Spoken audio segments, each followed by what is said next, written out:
Mas eu queria começar com o Pix, que é um negócio que todo mundo usa e pouca gente pensa que é tecnologia financeira, né? O que é o Pix? Eu vou dar um passo antes, tá? À vontade.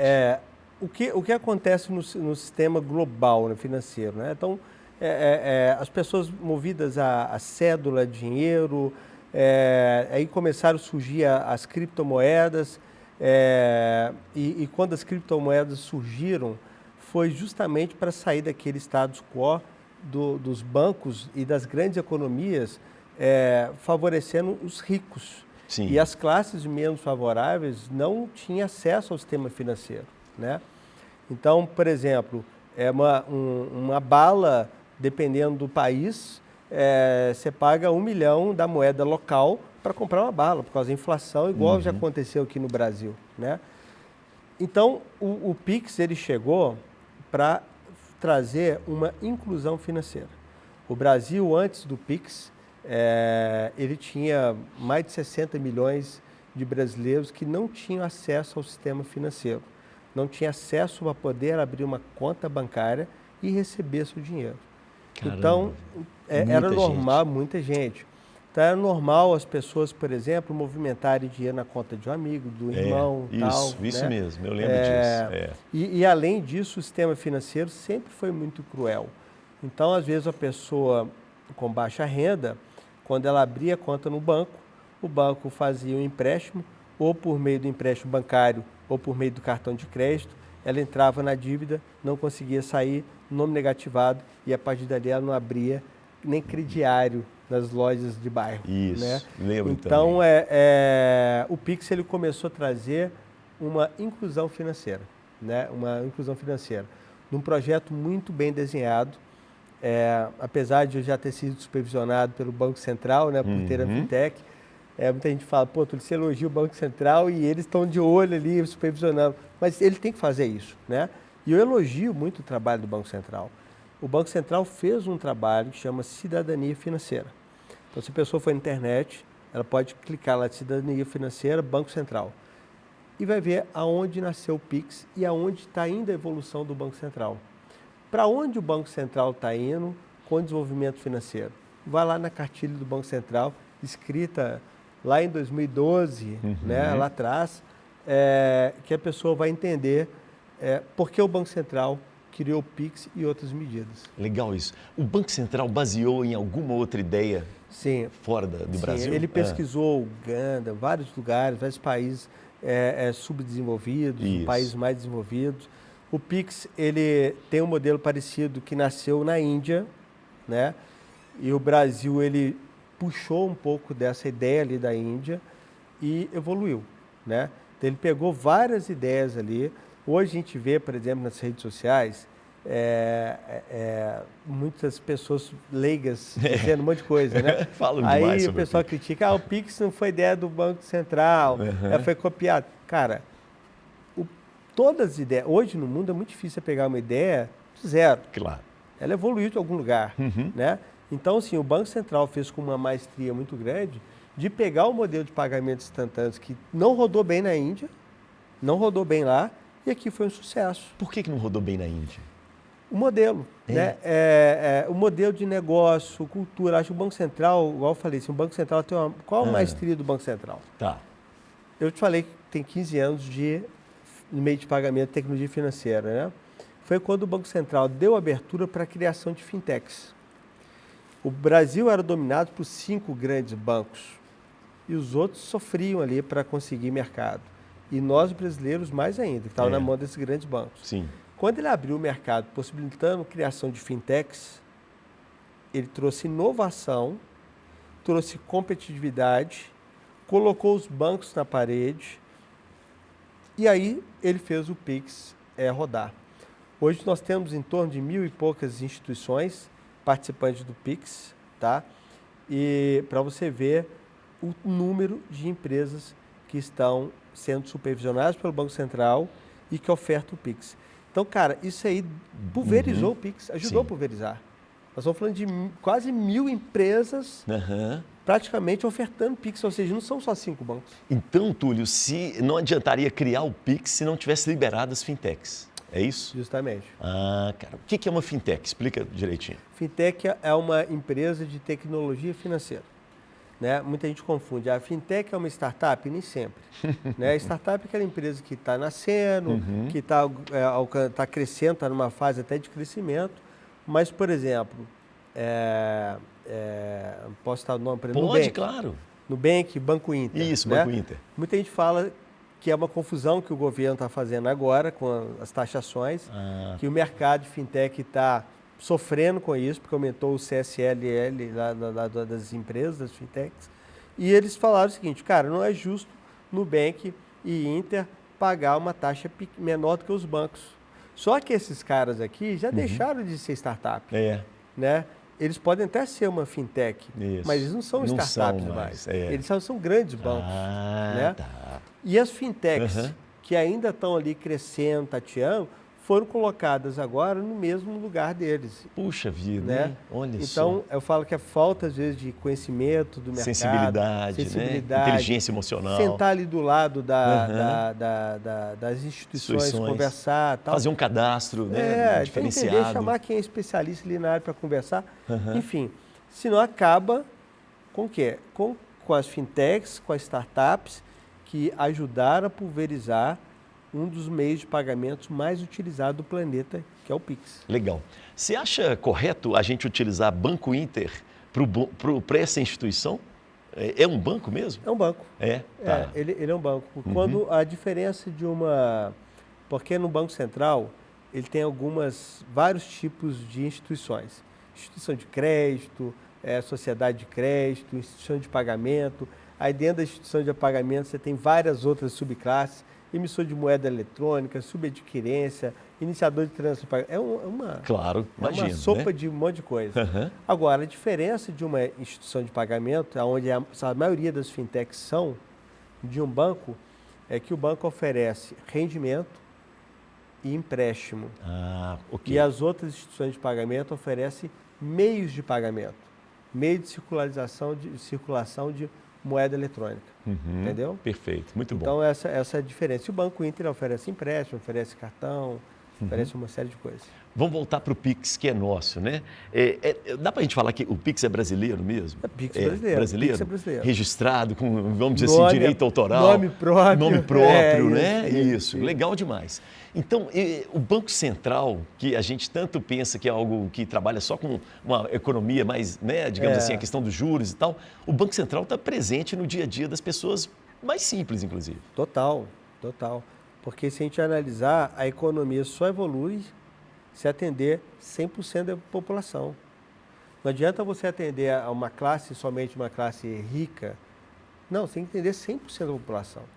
Então, quanto mais pessoas incluídas, mais pessoas economicamente ativas elas estarão, né? Então, por exemplo, o lavador de carro, ele poderia não estar recebendo tanto que ele recebe hoje, aquele da rua ali e tal, o que toma conta do carro e tal. Hoje ele recebe mais, porque tem uma facilidade e uma segurança. Imagina antes você pegar dinheiro no bolso, aí não tem troca, aí tira. Não, hoje o Pix resolve, né? Então o Pix é uma estratégia do Banco Central que realmente aqueceu e muito a economia do país com o Pix. Legal. Você acreditava no Pix desde o início? Desde o início. Eu lembro em 2016 eu fiz parte, o Banco Central tem um laboratório de inteligência e tecnologia financeira, que é o LIFT, né? E na época, em 2016, discutia qual seria o modelo do Banco Central. Na época, era pagamentos instantâneos, ainda não tinha o nome Pix, né? E nessa época, eu estava discutindo se ia ser no modelo blockchain, se não ia. Aí, na época, o blockchain era muito lento, então não dava para ser em blockchain, até que eles criaram o Sandbox, que lançaram em 2019, para entrar o Pix em 2020. E aí foi uma luta, né, para começar a rodar o Pix. Legal, mas muito legal. É interessante isso. Vamos entrar agora nessa questão do Trump, querendo, inclusive, né, querendo investigar o Pix, investigar várias questões, né, mas querendo investigar o Pix, por exemplo, colocando o Pix no meio disso tudo. O que você acha disso? Eu sugiro eles pegarem o nosso modelo e implantarem lá, que eles vão ser bem felizes com o Pix lá. Eu acho o seguinte, tem notícia ruim, que só pega quando a coisa realmente é ruim. O Pix é uma coisa boa. Então, essa mexida do Trump, na minha opinião, vem ainda enaltecer ainda mais o Pix, a importância dele. Quando o modelo de pagamentos igual ao Brasil incomodar uma potência igual aos Estados Unidos. Não é? Né? Então, assim, isso que ele está falando... Mas incomoda mesmo? Ou isso é só no discurso? Cara, é o seguinte, qual que é o incômodo que dá? Eles criaram nos Estados Unidos um modelo semelhante que chama FedNow, né? Que são os pagamentos instantâneos ali nos Estados Unidos. O FedNow não pegou igual o Pix, né? Por uma série de questões. Cada estado tem sua legislação, verdade. né? Lá os bancos são mais competitivos, não era um modelo igual aqui. A inclusão financeira lá não era tão gritante como aqui no Brasil era, né? Então tem uma diversidade cultural também que impede que o modelo ele tem que ser adaptado naquele país. Então o FedNow, por exemplo, não pegou bem ali nos Estados Unidos. O Pix ele começou a tirar, na época, por exemplo, qual que era uma coisa que eu achei interessante que o Banco Central fez, que tirou uma renda dos bancos muito grande, que era a TED. A TED, a pessoa pagava até R$16 por uma TED, que poderia cair até o final do dia, demorava talvez até o dia seguinte, dependia muito do valor transacionado. Cara, tirou isso, né? E colocou para a população a transferência instantânea gratuita, sem pagar nada. Então a pessoa Loucura, antes que... né? As pessoas nem acreditavam, né? Nem A gente ficava, acreditava, como leigo, ficava meio em dúvida. Cara, minha mãe, funcionária pública, professora, sim, uma conta num banco privado, pagava R$14 de TED. De TED, né? Então tinha limitação, não caía instantaneamente, né? Aí de repente coloca 30 Pix por mês feitos gratuitamente para o cidadão, né? Então começou a tirar muita renda também dos bancos. Os bancos começaram a ter que se reinventar para ver como iam ganhar dinheiro com isso. Uma vez eu escutei de um grande diretor de banco que ele falou o seguinte: Túlio, a gente tem que dificultar para poder simplificar. Entendeu? Entendi, claro. Então, entendi. tipo assim, a compensação do boleto demorava 3 a 5 dias e para eles era excelente, porque fazia float daquele dinheiro. Sim. Mas aí chegava para o cliente e falava o seguinte: se você investir tanto comigo, eu compenso ele em 3 dias. Isso. Eu me lembro disso demais, né? Então, cheques especiais, cheques, né? Muito... Então ele fazia essa jogada, ou seja, ele dificulta para vender a facilitação. Eu tinha um professor que falava assim, criar dificuldades para vender facilidades. É isso, né? É isso. E o Pix começou também a tirar a renda das bandeiras de cartões. As bandeiras de cartão comerciante, por exemplo, ele quando faz a venda, ele recebe em 30 dias. Ele paga uma taxa e recebe em 30 dias. É que as bandeiras falam, cara, você está precisando de dinheiro, capital de giro. Eu antecipo para você, só que em vez de você pagar 3%, você vai pagar 6%. Que negócio. O cara precisa de antecipar, ele pega, entendeu? E o Pix, ele começou a proporcionar a venda à vista. Então o comerciante fala, você quer pagar no Pix? Então eu te dou desconto aqui de 2%, 3%, te dou desconto. Incrível isso, né? Ficou bom para quem paga, ficou bom para o comerciante e o Pix não para de evoluir, né? Agora vai vir um Pix automático, cara, uma série de produtos em cima do Pix que vão deixar o Pix cada vez mais forte. Essa questão da implicância, eu vou usar o nome do Trump, né? Ele é o presidente dos Estados Unidos, mas ele representa os Estados Unidos, né? Com toda a incoerência, dificuldade que ele tem, né? Que a gente tem de entender isso, para não generalizar também. Mas essa implicância, digamos assim, com o Pix, é mais política do que técnica? Muito mais política que técnica. Para mim, não tem dúvida, né? Acho que, embora ele represente os Estados Unidos, eu acredito que nem todo político representa o povo de seu país, né? Então, por questões políticas muito centralizadas ali, vai favorecer um argumento daquele político, não é a opinião do povo. Se pegar, por exemplo, os americanos, cara, eles nem vão estar percebendo que o Pix está atrapalhando alguma coisa na economia, né?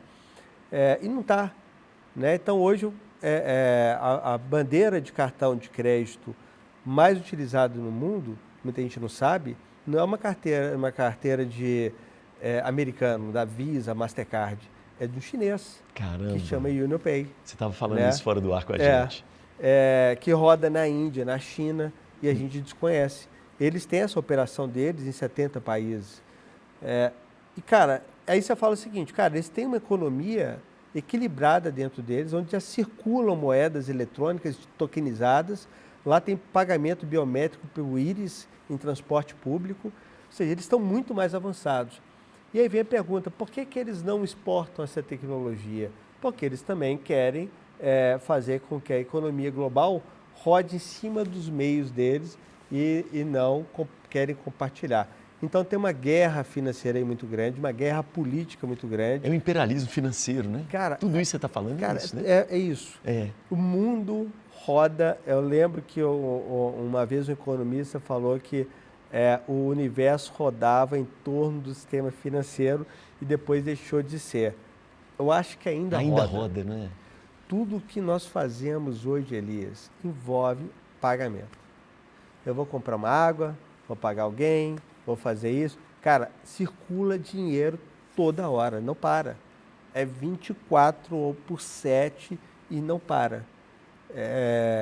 Imagina o seguinte, eu falo que hoje, um caos da humanidade, desligar energia elétrica. Desligou, parou o sistema financeiro. Nós vimos na Espanha e em Portugal agora. Que deu essa crise energética lá, né? né? Então, assim, se desligar, para tudo, né? Porque as coisas estão cada vez ficando mais precisando de energia elétrica, né? De baterias e tal, tudo mais. Agora, imagina também o sistema financeiro parar. Cara, acontece um caos. Acontece um caos. E tem alguns momentos que também há apagões no sistema financeiro, né? Há crise também na estrutura do sistema financeiro. Então, a gente tem que se atentar muito a isso, porque é um sistema muito complexo, não é um sistema simples, e nós, como pessoas, precisamos de um sistema financeiro cada vez mais eficiente e que explore menos as pessoas e que possa ser bem mais coerente com a realidade da economia global.